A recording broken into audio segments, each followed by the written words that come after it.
You shall observe to do all the commandments which I command you today, that you may live, multiply, and go in and possess the land which Yahweh swore to your fathers.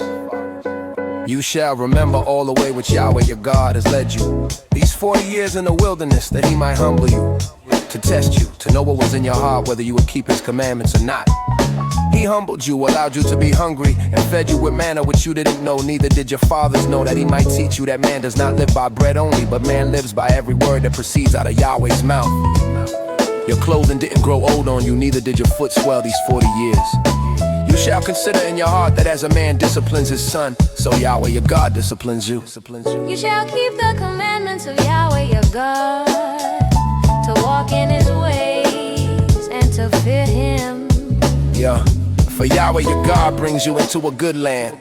a land of brooks of water, of springs and underground water flowing into valleys and hills, a land of wheat, barley, vines, fig trees, and pomegranates, a land of olive trees and honey, a land in which you shall eat bread without scarcity, in which you shall not lack anything, a land whose stones are iron and out of whose hills you may dig copper. You shall eat and be full, and you shall bless Yahweh your God for the good land which he has given you. Beware lest you forget Yahweh your God, and not keeping his commandments, his ordinances, and his statutes which I command you today. Lest when you have eaten and are full, and have built fine houses and lived in them, and when your herds and your flocks multiply, and your silver and your gold is multiplied, and all that you have is multiplied, then your heart is lifted up, and you forget Yahweh your God, who brought you out of the land of Egypt, out of the house of bondage, who led you through the great and terrible wilderness with venomous snakes and scorpions and thirsty ground where there was no water, who poured water for you out of the rock of flint, who fed you in the wilderness with manna which your fathers didn't know, that he might humble you and that he might prove you to do you good at your latter end.